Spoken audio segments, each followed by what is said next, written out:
kamu sekarang ini, katanya. Latifah sudah hendak melepaskan tawa yang siap berderai di tenggorokannya, tetapi ia memilih menelan. Lalu membiarkan Tarek membawakan beberapa tas belanjaan. Mereka memasuki suite 2209, tepat tinggal Latifah.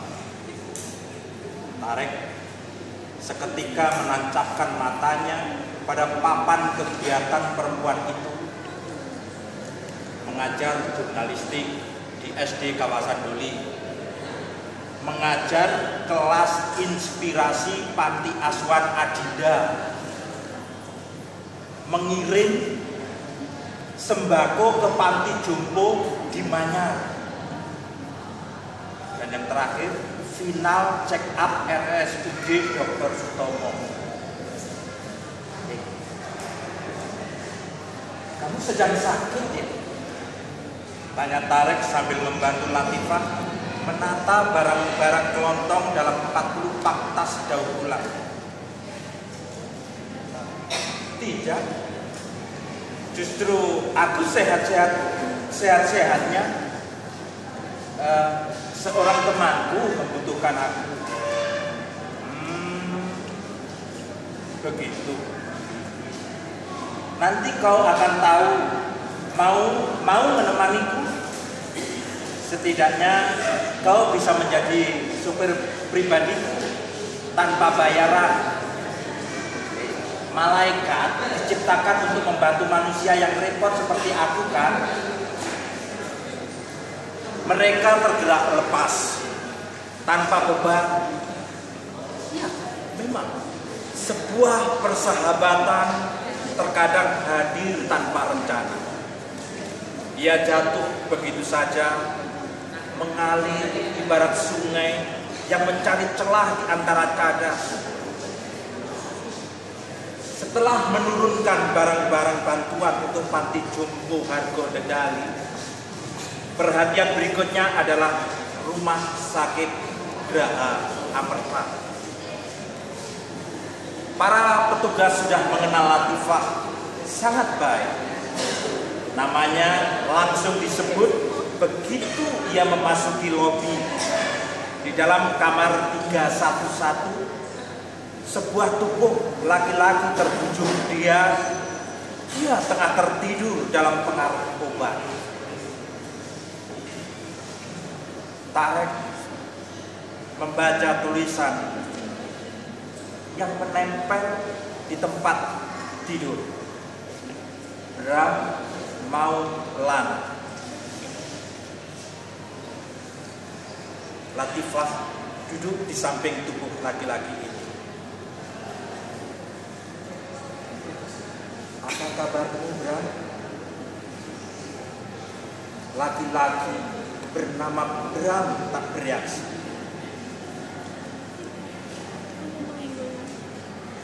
Latifah membetulkan letak selimutnya agar menutupi bagian dada. Dipandanginya wajah bersih itu seperti saat pertama kali ia menatapnya di kedai es krim Zanggardi beberapa tahun lalu. Desah nafas mengalir. Serangkaian pemeriksaan sudah selesai. Arteriografi, scan untuk mengetahui apakah aliran darah di ginjalku baik, tes fungsi ginjal, tes golongan darah dan sistem HLA, foto dada, ekokardiografi, semuanya selesai. Tinggal sesaat lagi. Dan kau pasti akan kembali seperti sedia kala. Dengan sebagian tubuhku ada dalam diriku, cukup bagiku untuk memaknai hubungan kita.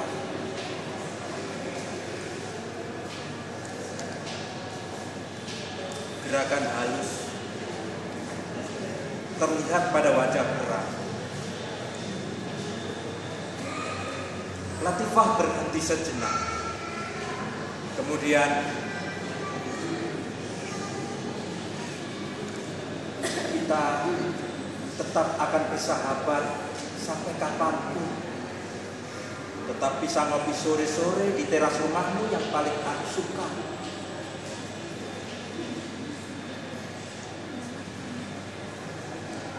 Kurasa hubungan kita akan jauh lebih indah jika kita tidak bersatu dalam ikatan apapun. Hanya persahabatan.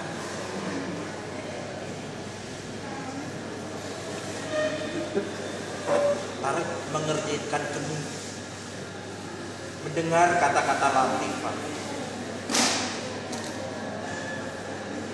Soal apa? Tarek mempertanyakan itu ketika mereka meninggalkan rumah sakit.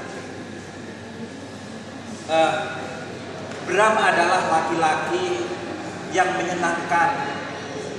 Ia tulus dan hatinya renyah. Setiap perempuan pasti menyukainya dan mudah untuk jatuh cinta. Itulah yang membuat aku memutuskan berhenti. Hatiku tak cukup kuat menahan cemburu ketika menjadi kekasihnya. Tapi aku tak ingin kehilangannya sebagai sahabat. Dan ginjal itu, dia mengalami disfungsi pada kedua ginjalnya. Ia pun sudah mengalami cuci darah bertubi-tubi. Solusinya hanya donor ginjal. Kau tahu berapa biaya pencangkapan ginjal? Pasti tak terbayangkan. Hampir 1 miliar. Untunglah dia punya asuransi kesehatan. Jadi tak perlu menjual rumah atau menguras tabungan. Dan ajaibnya, ginjalku cocok untuknya. Berbagai pemeriksaan akhirnya mengizinkan aku sebagai donor. Itulah. Sisa perjalanan sore itu adalah diam. Tarek menyetir, Latifah merenung. Jam bergulir, roda berputar. Latifah menghabiskan malam dengan membaca dan menikmati musik di sofa yang hangat dan segelas kopi susu. Sementara Tarek berada di atas puncak cerobong asap. Kali ini ia tak sendiri. Sebuah tubuh lain berdiri berhadapan jarak dekat. Sosok itu adalah Israel. Dia akan berakhir 3 hari lagi. Suara Israel mendengung terlintas angin, namun Tarek dapat mendengar dengan super jelas. Modusnya, dia akan jatuh di tepian kolam dengan kepala membentur lantai, pendarahan dan tewas seketika.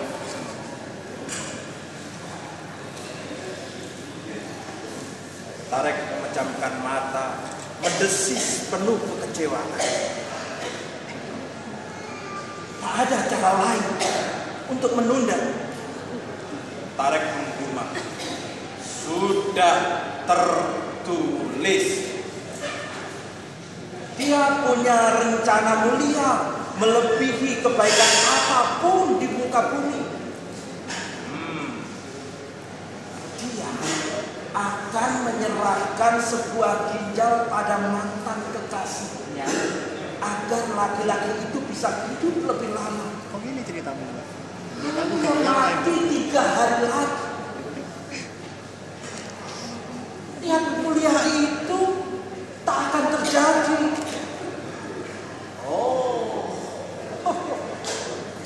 Sepanjang niatnya sudah baik, amalnya sama. Tapi tetap saja nyawa yang lain tak bisa diselamatkan. Israel diam, menerawang jauh, bibirnya mengerucut. Katamu ada perkecualian. Tarek mendesak. Israel menoleh kepada Tarek, tersenyum. Kecuali dia bersilaturahim ketika aku datang. Tarek menjentikkan jarinya, sebuah cahaya menetas dari sepasang mata. Dan 3 hari berikutnya, Latifah dan Tarek sibuk mengunjungi berbagai panti asuhan untuk berbagi rezeki dan kegembiraan. Israel tertawa miring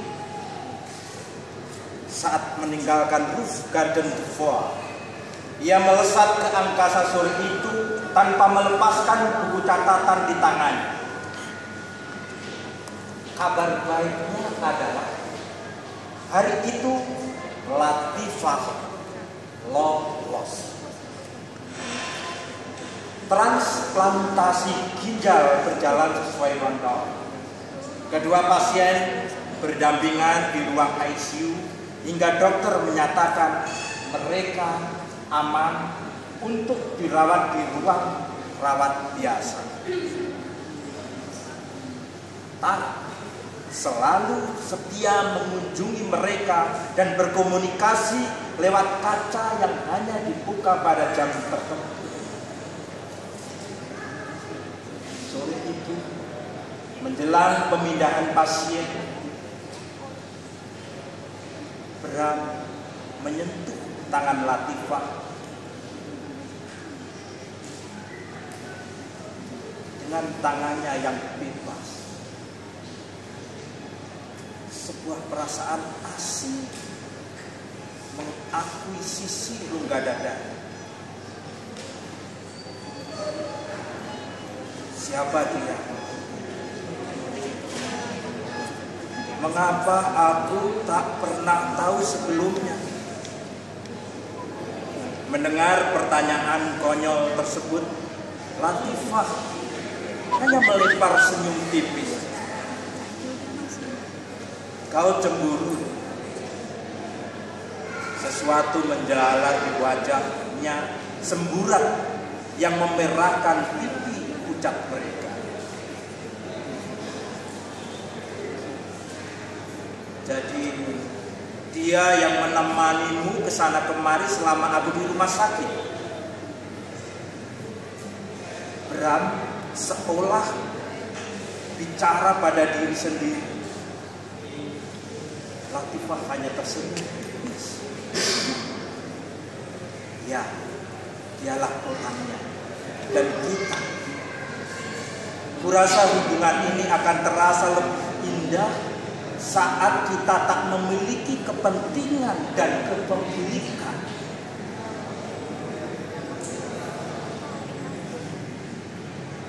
Bram terdiam.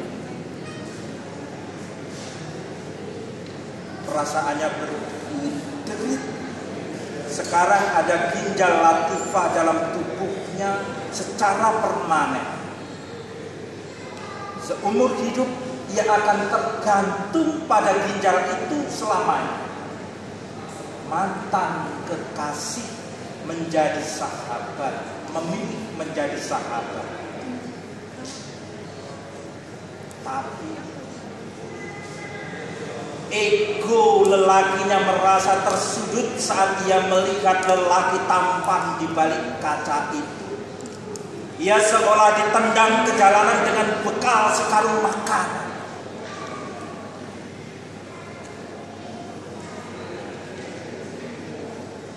Seperti biasanya di Roof Garden de Foix, tempat Latifah mencicipi serambi surga, hari ini ia tak sendiri.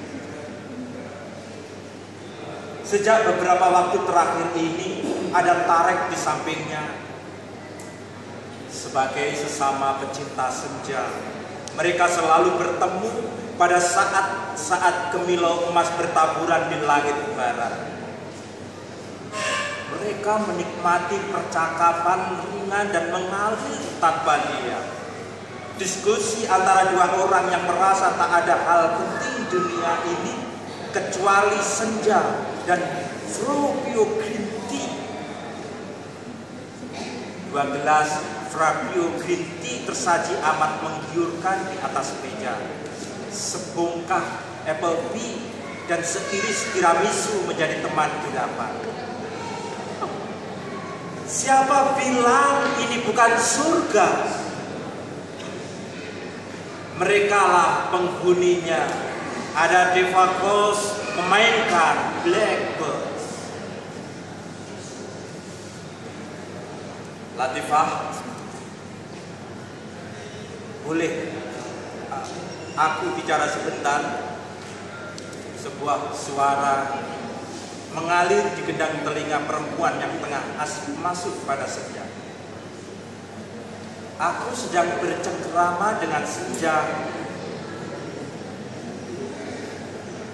Senja masih akan datang besok, tapi aku belum tentu tetap ada. Latifah mulai. Bram ada di belakangnya dalam pakaian yang serupa saat pertama kali mereka bertemu. Cap putih dengan lengan panjang yang digulung hingga siku dan celana kordore warna kaki. Tarek duduk beku dalam sikap waspada di kursinya. Latifah menatap masgul pada Bram Maulana yang datang tanpa diundang. Lelaki itu menyeret lembut lengan Latifah menjauhi kursi tempat duduk Tarek. Kau belum tahu siapa dia? Dari mana datang? Dari keluarga siapa? Kenapa kau biarkan dirimu setolong itu? Katanya. Latifah hanya tersenyum jenak, menyadari ada bias cemburu di wajah Bram. Laki-laki itu, siapapun namanya, dari manapun asalnya, aku sama sekali tak peduli. Hubungan kami tak bernama, juga tak bertolak ukur pada waktu.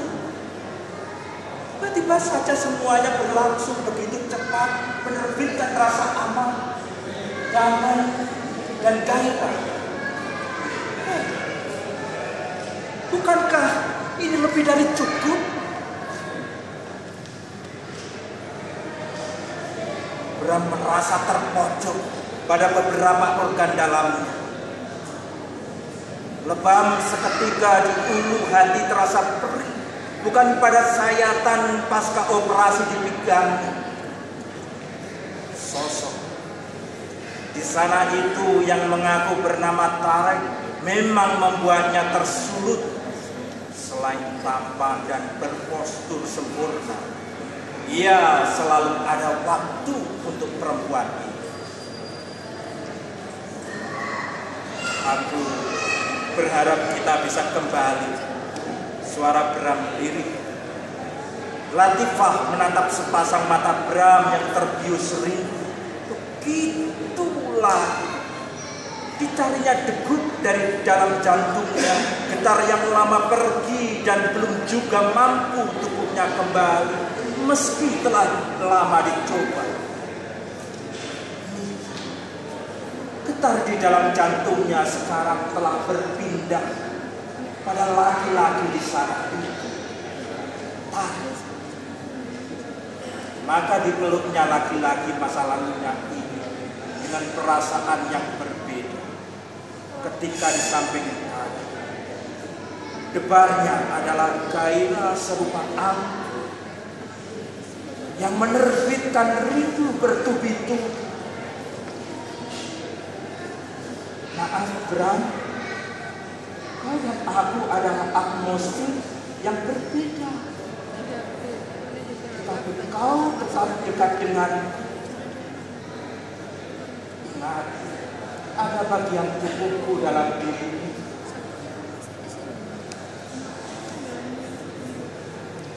Jangan paksa dia bekerja melebihi kapasitasnya. Oke? Mereka berpelukan yang terakhir. Lelaki bernama Bram Maulana yang merasa kalah segera meninggalkan Latifah tanpa menolong.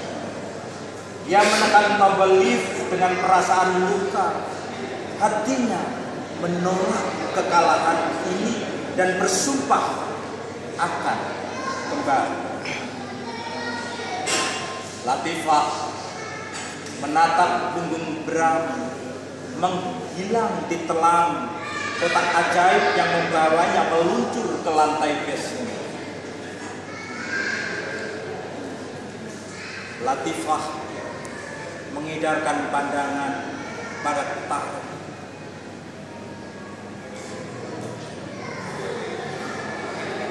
Di sana ia berdiri sendiri.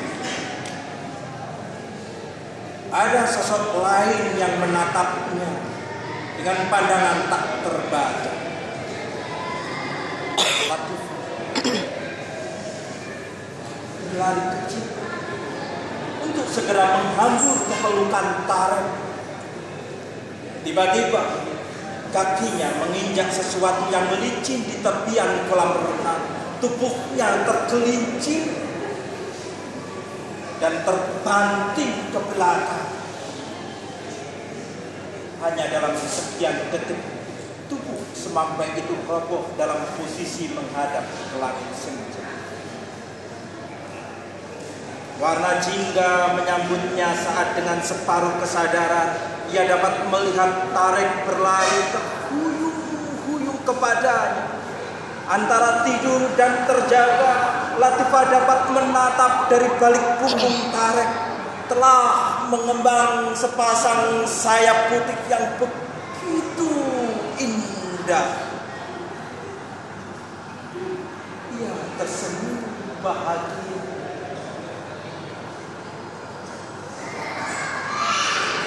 Tarek memeluknya erat. Di belakang Tarek, sosok bernama Israel berdiri rileks. Di tangannya tergenggam nyawa yang baru saja lepas dari tubuh Fa.